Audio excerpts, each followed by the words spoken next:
Is the Home Secretary right on asylum? Will drug consumption rooms cut deaths? And the future of HS2? Why can't Rishi Sunak say yes or no? This is Politics Live.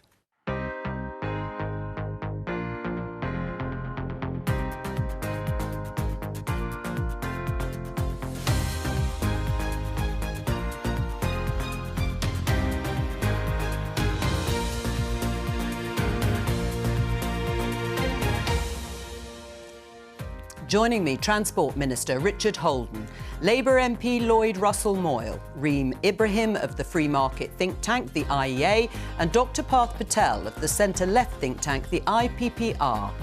Today, Rishi Sunak refuses to answer questions on the future of HS2. I'm not speculating on future things. We've got spades in the ground right now and we're getting on. But what people also want to know... government is always making sure that we get value for money out of everything we do. Building work has already started, but will this high-speed rail line ever reach Manchester? Winchester College has a rowing club, a rifle club, an extensive art collection. They charge over £45,000 a year in fees. Keir Starmer likes to talk about private schools, but why has Labour's policy changed? So this is an injection area of the Enhanced Drug Treatment Service. The UK's first drug consumption room is given the go-ahead in Glasgow. Will it solve Scotland's drugs crisis? People do game the system. They come to the UK, they purport to be homosexual in the effort to game our system, in the effort to get special treatment. That's what the Home Secretary said about the asylum system. Is she right?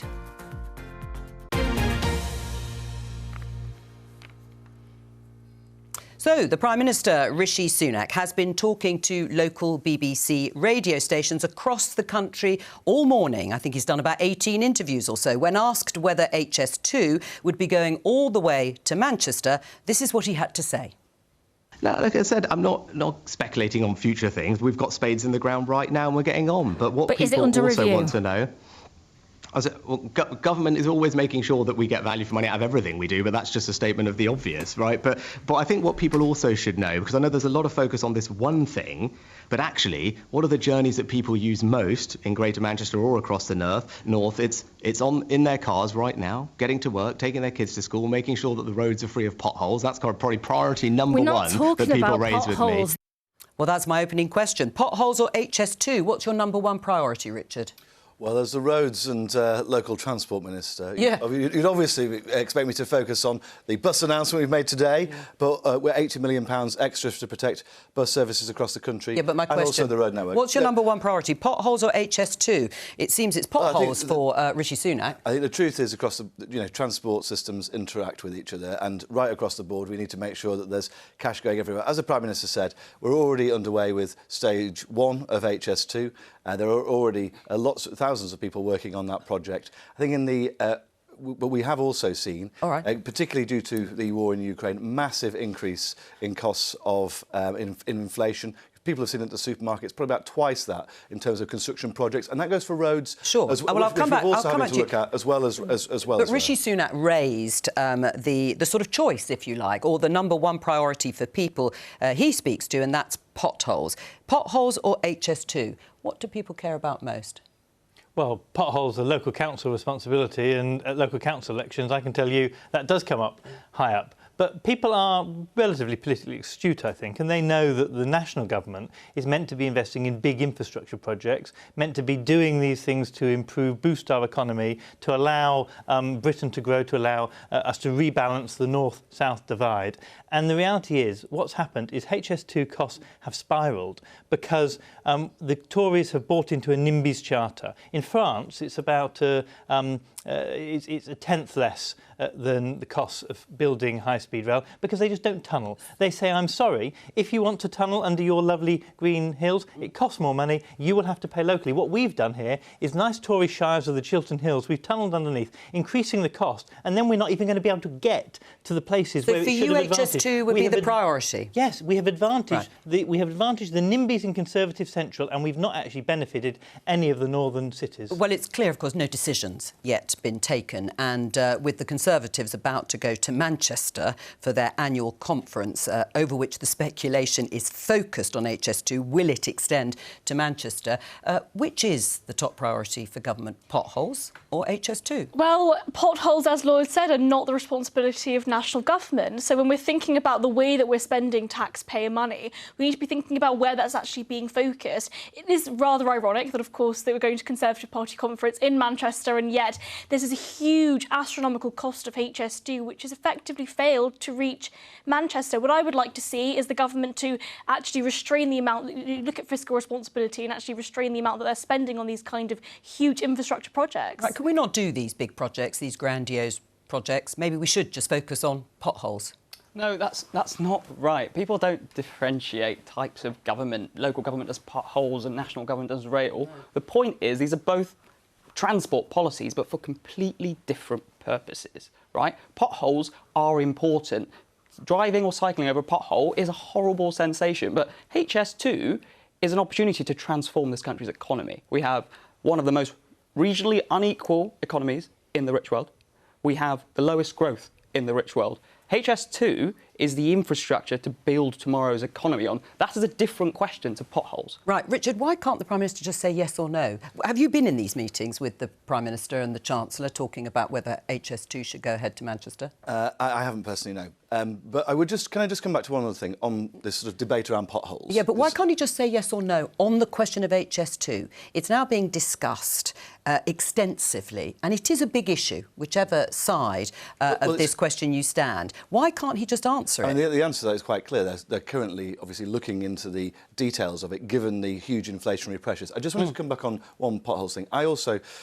Yes, a lot of roads are local roads, but there are also some strategic national roads which come under my department as well. A lot of that infrastructure, for example, is from the 60s and 70s. A lot of it's coming to the end of its natural life. Concrete roads in the east of England particularly is a good example. Yeah. We are having to put £7 billion in through national government for the national road network as well in terms of repairs and renewals. So there is a huge amount. You know, potholes might be seen as a sort of local thing, but actually this is actually as important when you're talking about economic growth across the country. And the road network is vitally important for that. Surely you acknowledge if you don't finish the project, so if you don't bring it to Euston, and if you don't take it to Manchester, you have wasted billions of pounds on a railway that is then slower than the conventional railway to get to Birmingham because it's stopping in the wrong place in London and doesn't provide any of the economic benefit. So we've got so far down. Sometimes you get so far in a project, you say, I have to finish it. Otherwise, actually, I will have wasted far more in the long run. And why can't the government just do that? I mean, that's what we're hearing from the Treasury. That's what we're hearing from the economists. I agree with that. Instead, they seem to be now timid. And the danger is contractors will start looking elsewhere to deploy Well, let Richard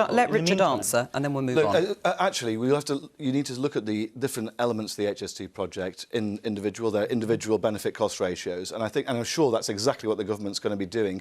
And the connectivity there is in lots of different ways. For example, at Old Oak Common, you're looking at 1,400 acres of brownfield redevelopment in a really quite poor part of London. Taking longer than conventional rail. Just before we move on, your colleague Dehenna Davison on Woman's Hour has said that she had never backed HS2 and thinks Rishi Sunak should be able to say if he's going ahead with it or not. Do you agree with her?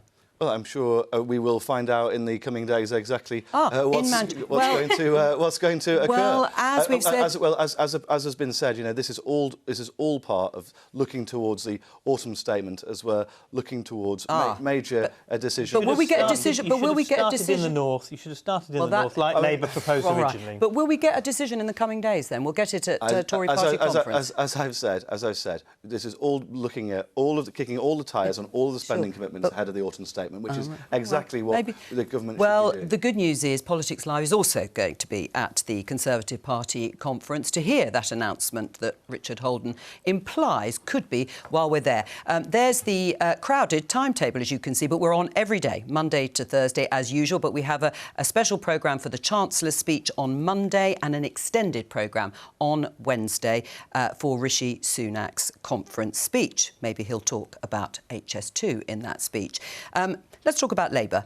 This is the headline. Labour U-turns on plans to end private schools' charitable status, but will still impose 20% VAT charge. The VAT charge is going to be brought in within 100 days of a Labour government. Is this a U-turn when it comes to dropping the charitable status? Well, I think the focus was about trying to make sure private schools didn't have a benefit from my local FE college. My local FE college pays business rates, it pays VAT. And so it seems wrong to me that my local FE, state-funded, providing technical skills, is having to pay taxes, and the local private school, Rodine or Brighton College, So why are you ending the charitable isn't. status of private schools, as you said? So the focus is not about the status of them. The focus is them having to pay the tax. And I think that what the calculation is much quicker, it's much easier just to charge them the tax and say, be whatever status you want, but your status will not exempt you anymore from these taxes. And the real reason that a lot of them had these statuses was for the tax benefit. You take the tax benefit away and then you say, OK, well, we're neutral on the status. We don't care whether you're an academy, whether you're private, whether you're charitable, because not all private schools are charitable. No, they're not all. And so we just say all educational institutions that are outside of the state need to pay tax and need to be fair. Well, there you go. No change. Well, it's quite clear. It's just another U-turn from Starmer. It's been all over the place on immigration, all over the place on the EU, and it's all over the world and all over the place at the same time. The global leader, that's called. Well, I'm not quite sure about that. I think leadership requires you to make a decision and really stick to it. And it's quite clear that when it comes to immigration, for example, or EU membership, or open door borders, you know, Keir Starmer's absolutely all over the place. It's like watching some of those lads at my local Big Tesco car park doing donuts in the evening. It's just absolutely ridiculous. Yes, and the Conservative Party that's got through 4 Prime Ministers in the last few years is hardly the most reliable. Well, I mean, in 8 positions on HS2 in the last week. I mean, come on, guys. You know,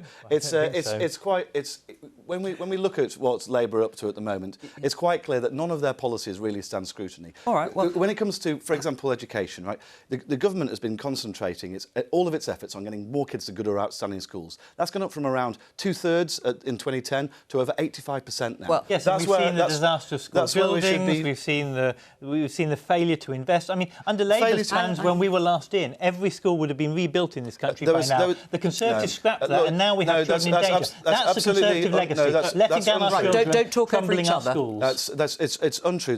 It's not untrue, it's the facts. Well, let me finish. The Building Schools for the Future programme was totally unfunded. Where they were funded... Half of them were rebuilt under Labour. Where they were funded... Guys, don't talk over each other. Richard, don't shout. Schemes, which cost hundreds of pounds to change the light bulb. And so many local education authorities had to bail out their local schools because of the mess Labour left behind. All right, well, on this, I mean, is there a change here? Is there a big change? Or substantively, is Labour sticking, well, it is sticking to its, or ending the tax reliefs for private schools? There is a change there, absolutely, yes.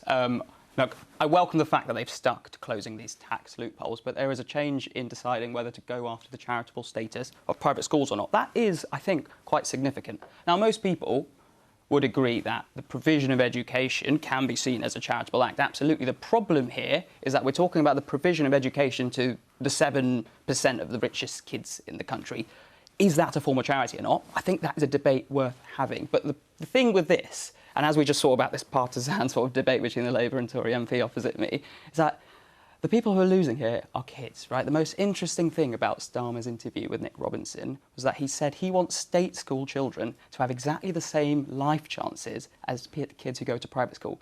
That is a massive, massive ambition. It's not about a moral crusade against private schools. It's about bringing up state schools. Now, we can funnel this money from taxing private schools into state schools, but it's going to require a whole much bigger rethink of our education system here if we're going to level up chances for children in this country. And I do think that, you know, a wider rethink of our current education system is really the right way forward here. But ultimately, when you're attacking the charitable status of these particular private schools, it's not just the top 1% of children that are going to be affected by this. There are thousands of families across the country that really do scrimp and save in order to invest in their child's education. There are many children that are unable to afford that kind of education as well. So really it's about, you know, if we want to improve education in this country, we should not be attacking private schools. We should be improving the quality of education in our state schools. Well, let's just show this tweet from Momentum. This was the grassroots group set up to support the former Labour leader, Jeremy Corbyn. they're not very impressed for a different reason. This isn't just one more Starmer pledge junked onto the scrap heap. It's another capitulation to elite interests. It's simply indefensible that these engines of inequality would continue to benefit from capital gains and corporation tax relief under a Labour government. What would you say to them, Lloyd? Well, I think that what I understand is that we are going to shut down the tax loopholes, but we are not going to focus on trying to change the status of schools at this moment, but instead have that wider discussion around how education is improved. If they're suggesting that those tax loopholes will not be able to be different. They're talking about different tax loopholes to be covered. I think that a sensible policy is about trying to make sure that those schools have to operate on an equal terms with other schools, and that we then improve all schools in our settings, rather than obsessing over whether they are a charity or not a charity, because actually I don't think most people care about that. What they care about is that they are on an equal playing field, and their children in state schools get the opportunities to university, to jobs, to future life that everyone wants. Let's talk about this headline in BBC News. UK's first consumption room for illegal drugs given the go-ahead. Yes, there will be rooms created in Glasgow. It's been approved by local authorities in Glasgow, backed by the Scottish Government as a way of tackling the country's drugs deaths crisis. Scotland has the highest number of drug-related deaths in Europe. We're going to talk to the SNP MP Alison Thewliss in just a moment, but first of all, let's hear from one drug user in Glasgow, Hugh, who talks about his daily experience of taking cocaine. And see, this is all the sort of paraphernalia here, bits and bobs lying about. So watch your feet, there'll be needles and that lying about. This place is normal. It's normal? This is normal. This is a clean bit compared to a lot of other places.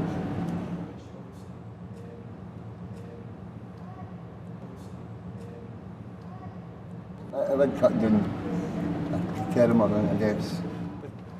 As you come down here, that's a sin bin there. That's for the needles and exchanges, needle drop box, I'll show you. So all you put your sharps in here, put your containers in, put it down, it's netted at the right. I'll show you this bit, it's not really, people sort of just don't appreciate it. You get some places that's covered. It's the exact same as this all the way through Glasgow, all the way around. Well, you can see a snapshot there of the reality if you're a drug user there in Glasgow. Alison Thewliss is with us now. Alison, as you know, the government at Westminster, the Home Office, does not back your plan or the local authorities in Glasgow's plan to have these drug consumption rooms for illegal drugs. The Home Secretary says, to be clear, this government will not be changing our policy on personal use of illegal drugs. I'm very clear. Illegal drugs destroy lives and communities. They are devastating. Why are you doing it? We're doing that particularly because, as Hugh there was describing, at the moment people are taking drugs in Glasgow. They're taking drugs in back lanes, in bin sheds, in people's common closes. And that's harmful for those people taking drugs in an unsafe way, and it's harmful for the communities that have to live with those people taking drugs on their doorsteps. I have constituents who open their door in the morning and don't know what they're going to find. So by taking this off the streets and into a medical facility where the people taking drugs can be supported and get access to a full range of support to help them deal with their addiction, yes, this will be a huge intervention, and it's been proven to work in 100 cities around the world that already use drug consumption rooms. I mean, it's very clear that it would, to some extent, clear up the streets and the alleyways in Glasgow. What's the firm evidence? You say you've got international comparison. What's the firm evidence it would actually cut the number of deaths if people are still taking these harmful, illegal drugs, but, yes, perhaps more safely? Because it will take people into contact with a service, because at the moment, many of the people that are taking drugs in this chaotic way are not in any kind of support service. This takes them into this service, it gives them support, and there will be medical support on hand, nursing support within this facility as well. And across the world where these facilities have operated, there has not been a single death in an overdose prevention room anywhere in the world. Yes. And if you compare that to the drugs deaths that happen on the streets in these lonely places where people are not supported, that has the potential to have significant impact in Glasgow. All right. What's also available here is a reduction in the harm that people cause themselves in injecting very, very dirty and unclean ways. Yes. This will bring them to a facility where they actually have access to clean running water, and that will be, again, that makes it. Well, we can see pictures of the drug consumption rooms and how they would be used. Richard Holden, what's the objection from the government to a policy that could very well save a lot of people's lives? Look, I think you only need to see people like Hugh giving interviews to realise that there's a real issue here on the ground, particularly in Scotland, where there's a real opioid problem. No, we said that, but why are you blocking? Well, you're not blocking it because it's actually going ahead, but why do you object to the idea and the policy? Well, I think in England, the rule is basically that you can have drug treatment in these outpatient facilities with things like methadone and things like that, but you can't take illegal drugs in them. Why not? Because the real concern is there from the Home Office and from the police that this will not actually try and reduce the drug problem, but normalises it. And I think that's the concern. Well, I'm just going to get Alison to respond. I mean, that is a concern, a legitimate concern, isn't it, Alison? I mean, what it is a purely ideological approach to this issue. It's treating it as a criminal justice issue, not a public health issue. And the recently published report by the Home Affairs Select Committee has said that we should treat drugs and treat addiction as a public health issue, because at the moment, the Misuse of Drugs Act, which is a very old and outdated piece of legislation, prevents people from getting the help that they need. So in such a facility, where at the moment there might be provision of clean syringes, people are handing out those clean syringes to people who are then going around the corner into the bin shed to inject. That doesn't make any sense whatsoever, and people should be inside and looked after in a medical facility, not outside on the street. I mean, Lloyd, Labour in Scotland are supporting these drug consumption rooms. Would a Labour government at Westminster do the same? Well, I think what we need to see is this trial in Scotland. I'm very supportive of it, and I do think that we have got ourselves into a real muddle with the Misuse of Drugs Act that criminalises the users but doesn't really help them become clean. It doesn't really target enough on gangs and criminals that are peddling this, and it too often easily, particularly in heroin, allows gangs to effectively kill people on the streets. If they suspect someone is about to dob them in, they give them a lethal dose of heroin and they are dead and off. There's lots of reports of that on our streets year in, year out. So the idea that you can go and deal with these things safely and you can be given the treatment is, I think, something that needs to be trialled. I'm really pleased that it is going to be in Scotland. I want to see that coming with the evidence that it's worked in England. And I know when I go to my estates and there are needles down alleyways, the people do not say, please just move these people on. What they actually say to me is, please treat them, please help them. We know that they're ill and sick, but all you do is send the police around and they go to another alleyway. So even the public, I think, knows the current system is not working. Would it cut the number of deaths from taking these sorts of drugs? Yeah, put simply, yes, it would. I completely agree with what Lloyd has said. I mean, I've spent lots of my time working in an accident and emergency department. I've spoken to lots of people with substance abuse disorders. And what they really want to do is to come off the substance abuse. The addiction really chemically rewires your brain, and you need support to do that, right? Scotland is not the first country to have rolled out one of these overdose prevention clinics. It's about 15, 16 countries around the world now, and they do work. They reduce deaths, definitely. They also reduce infections like HIV, and they help people come off drugs. I remember in the 80s, for example, the HIV epidemic, the Clean Needle programme had just started. At the time, it was met with such controversy. How dare we hand out clean needles to try and to help to people who are taking drugs? What did it do? It massively brought down HIV transmission rates. This will have a similar effect on drug death. What about normalising it? I think this is a particular... I mean, I think Alison's actually right here. It becomes an ideological question. We're talking about normalising drug consumption. These drug consumption rooms, I think, are fantastic, and really what they will do is, A, reduce deaths, but B, reduce end the war on drugs. And I think that when we're thinking about the war on drugs in its entirety, we need to actually think about more fundamental legislative reform. And I actually have no problem with decriminalising many of these currently illegal drugs, because ultimately it means that those users are being treated as patients. They're being treated as those that are sick. And I think everybody who's watching the programme at the moment, their heart will break to see these people in this way. Ultimately, we shouldn't treat them like criminals. We should treat them as though they are patients. Richard, well, let me get Richard. Along that line. Well, Portugal is one of the examples that's used. Of course, they're not exactly the same as here, but it is one of the examples. Decriminalisation point I meant here. Oh, I see, on decriminalisation.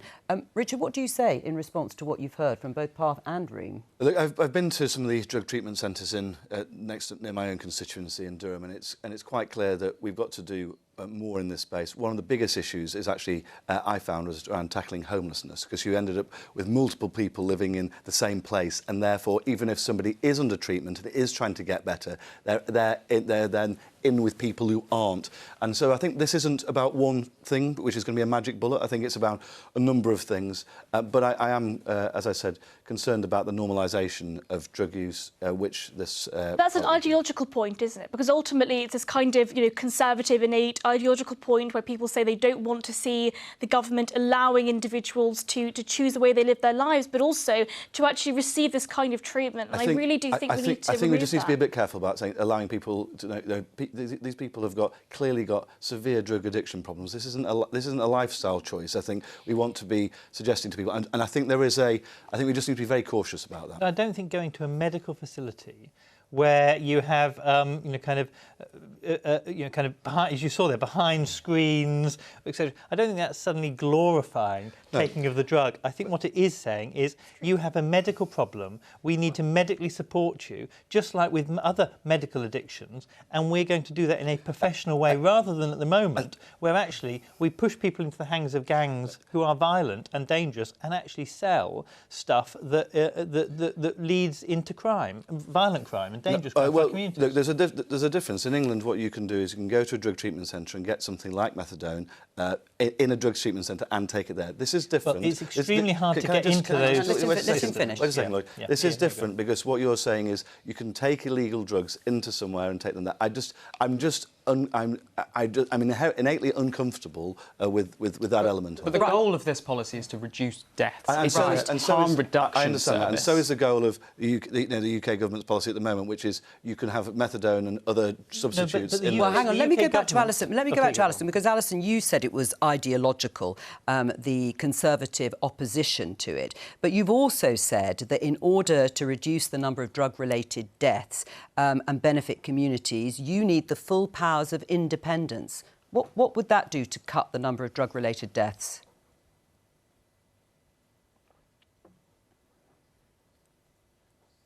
I don't know if Alison... can you still hear me? She's frozen. I think we'll leave her just at that point. Lloyd, do you accept that actually independence has nothing to do with this particular issue? Well, they're having to get around it by just saying that they won't prosecute people even though it is still illegal. If they had independence, they would have some more ability to do it, but I actually don't think this is an independence issue because this is an issue about getting drugs policy right for people all over the UK, and I'm afraid the government's going in the wrong direction. Well, for many years, we have had a policy at festivals to allow our young people to test their drugs to make sure they're not cut with rat poison and other things that will kill them. Because the reality is a lot of recreational drugs like MDMA don't kill people unless they're cut with really awful stuff. This year, the Home Office blocked all of our festivals from doing that safe testing. So this is not just about moving to a situation where the government is saying we don't want to promote it. What they're now doing actually is shutting down the current system of routes of safe. Well, we've covered this precise issue. And allowing our young people to be pushed. Is that a retrograde? Was that a retrograde step? The general government position is that there is not a safe way to take heroin because of the fact that you can overdose on it so quickly and can kill you. This is a reason it's illegal in the first place. I really don't think it's... Isn't that the point? The point is that in these drug consumption rooms you can overdose, and that's why in these drug consumption rooms you have medical professionals that are able to prevent that from happening. But surely in the long term, the best thing to do is get these people off these drugs by initially That's just not recognising the reality of the situation. Starting with substitutes like methadone. But people are going to be taking move people into that direction. That chap was injecting cocaine, and so methadone, and the current systems that we have will not help him. And the only way that we can help him is bringing him into rooms, drug consumption rooms, working with him in psychological support and with some substance replacement support. But actually, substance replacement support is, as you've said, is not the key here. That holistic support around a person is what is really needed, and that's what these rooms do. It's just worth saying that engagement with addiction services is much higher on people who do go to drug consumption rooms in other countries.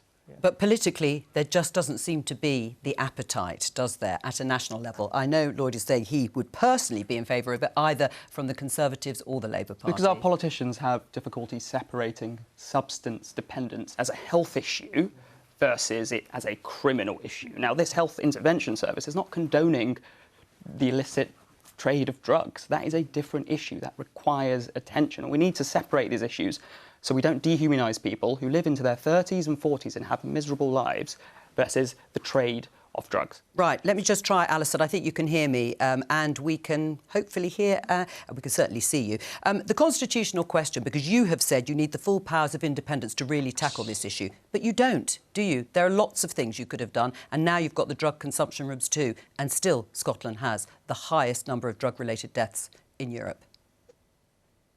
Yeah, and I don't shy away, and none of my colleagues in the Scottish Government shy away from the scale of this issue that we have to tackle here.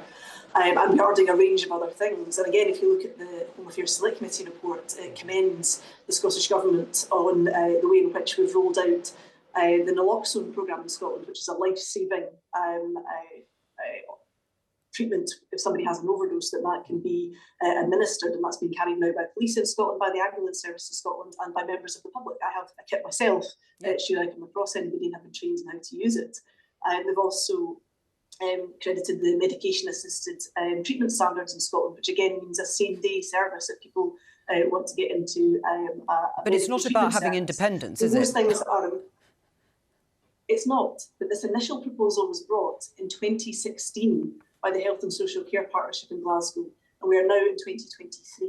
All right. If you think about the number of lives that could have been saved had that intervention gone ahead all those years ago, 7 years ago now, then that would have made a huge difference. Instead, we've had to wait for a new Lord Advocate to take a slightly different position on allowing this to go ahead, and that's not acceptable. Alison Thewliss, SNP MP, thank you for joining us for that discussion, and apologies for the sound quality and the fact that we lost Alison at one point.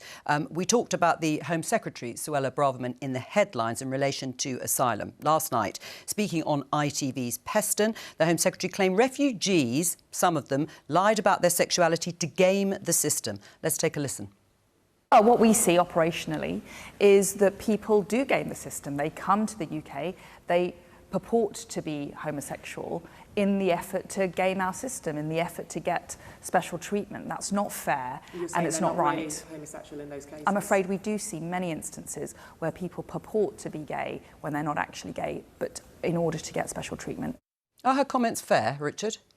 It's quite clear that people do game the system when they try and get into the UK. They'll apply under one reason, and then down the line they'll try and choose other reasons. And it basically, this is one of the reasons we have such difficulty getting people deported, because the legal battles go on and on and on as people try and claim different rights. Can you give us a sense of the scale of this particular problem, people purporting to be gay? I think the broader point the Home Secretary, the broader point the Home Secretary is making is the broader point the Home Secretary is making was that people will claim under one thing, then they'll claim under various. Well, no, she was very clear. She was very clear. She said people lie about their, broadly, sexuality, or they purport to be homosexual in order to further their claim. According to BBC Verify, only 1.5% of the asylum claims made last year had sexual orientation as part of the claim.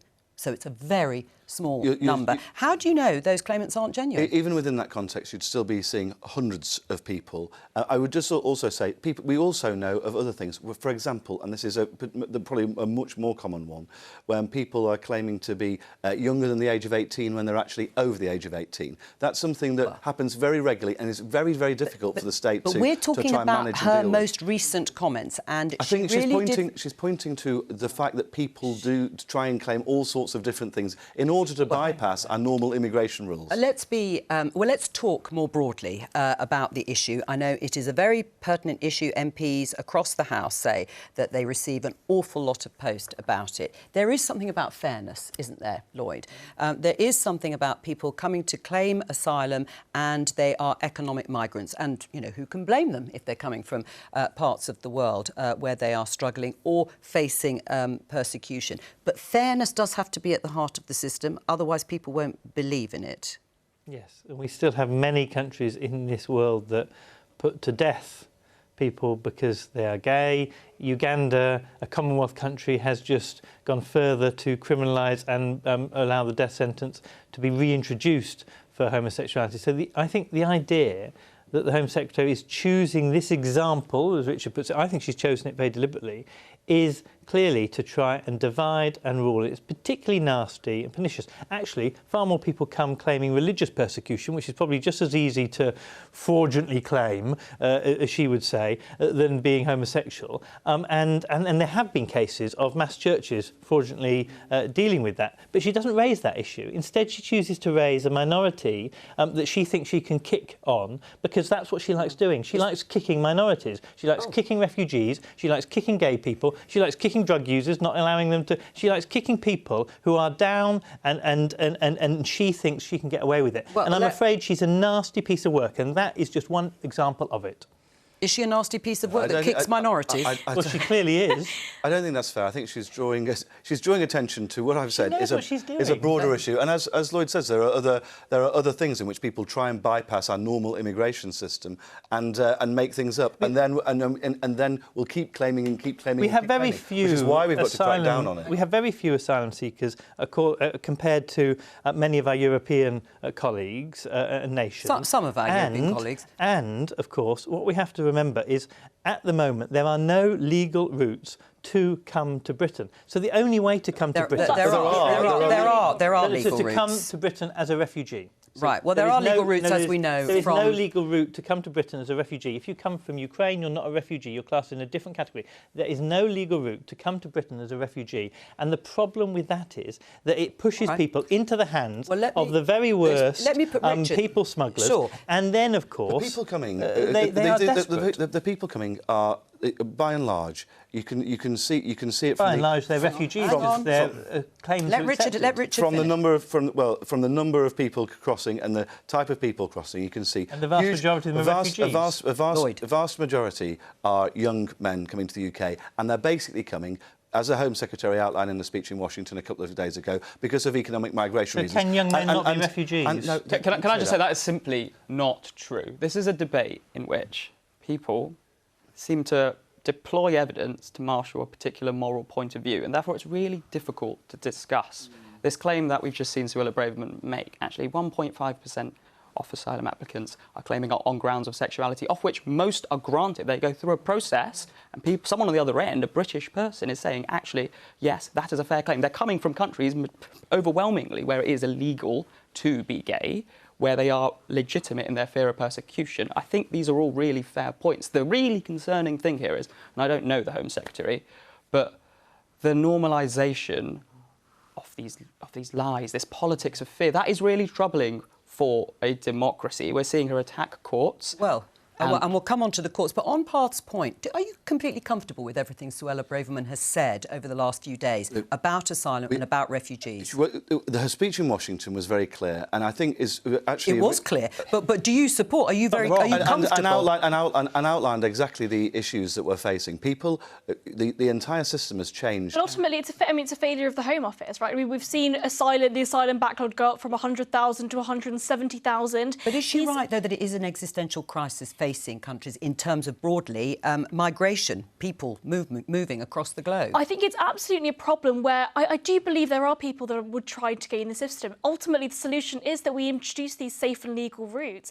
There are people that would like to come to this country for economic reasons that would, of course, gain the system. And they have safe and legal routes to do that. They, unfortunately... No. For a small number of Afghanistani people and for Ukrainians... Economic migrants. You're talking hundreds of thousands of people coming a year as economic migrants through legal routes to the UK.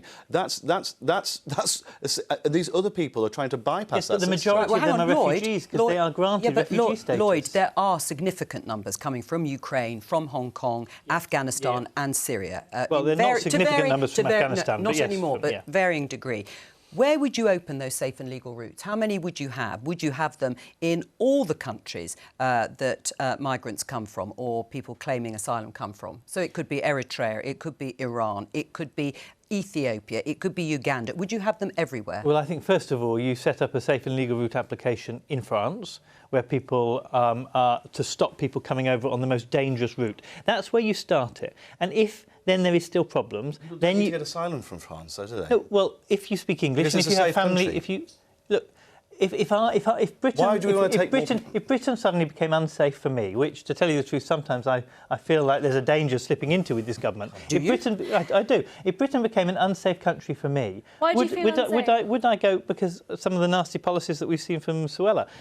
If Britain became an unsafe country for me, where would I go? Would I go to France or Spain or Italy, our neighbouring countries, or would I probably try and get to Australia or America, where my mum grew up, or I would try and go to places where there are links, because I know that I can be a productive person in that country moving forward. That's why people choose Britain, and it's not the majority of refugees around the world. Well, let's just have a look, because the government has also made, obviously, claims to the courts over wanting to deport or outsource asylum seekers to Rwanda. We're waiting on that ruling. The hearing's going to start on the 9th of October and we will hear in November. If the Rwanda's decision doesn't go the government's way, Richard, should the UK leave the European Court? Well, let's wait and see what happens with the Rwanda decision, because the Rwanda decision is being done. Just wait a second. Is being done under the ECHR process. I think the government thinks it's compatible with it. I think it's compatible with it, and so that is a way where we don't need to leave the ECHR if the Rwanda scheme. But we think is we should. allowed. Well, let me show you this in the Times. Number 10, the story. Number 10 backs threat by Suella Braverman to leave Human Rights Convention on the basis that perhaps it's turned down in terms of Rwanda being lawful. Do you agree?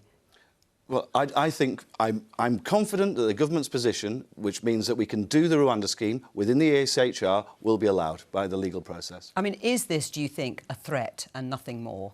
Yes, it is. I mean, this is the kind of thing that actually really terrifies me. What we're seeing here is, essentially, in a democracy, people with power will always abuse it. That's why we have the separation of powers. We have the government, parliament, and the courts. And what we're seeing here is the government really attack the courts to say, we don't like what you say, we're just going to ignore you. That is a form of democratic backsliding. It's not just undermining the rights of people seeking asylum in this country, it's undermining all of our civil liberties, and it could lead to a really quite dark place for this country. But what this is saying is that effectively a lot of these powers are being given to a court that's not in the United Kingdom, but in Strasbourg. And I think that is a problem. And I don't necessarily agree with the Rwanda policy. I think it's a huge waste of money for what we're getting out of it. But what about this idea of leaving the European Convention on Human Rights? But I do think the ECHR is undoubtedly going to be blocking these kind of legislative moves by the government in the future. We're seeing this kind of move away from the ECHR in the first place, and actually I don't think it's right that a European court has any jurisdiction in this country. I mean, the ECHR was set up post-war by Winston Churchill. This is the European Convention on Human Rights, yes. Convention, which had always the ability to have a court, and the court was then set up slightly afterwards. But the convention was set up by people like Winston Churchill in the ashes of the Second World War, on the understanding not only that actually Germany had done awful things, but also that in the war we had done awful things. We had turned back Jewish refugees in that process at the beginning of the war, and we looked back at ourselves and we said, actually, we need sometimes an outside check to say, hang on a second, you're not doing this right. We collectively came and decided that, and trying to withdraw us and smash Winston Churchill's legacy, which is what the Conservatives want to do, of course puts us in good stead with, of course, only Russia and Belarus, which were withdrawn from it. And Russia's now reapplying for the UN body.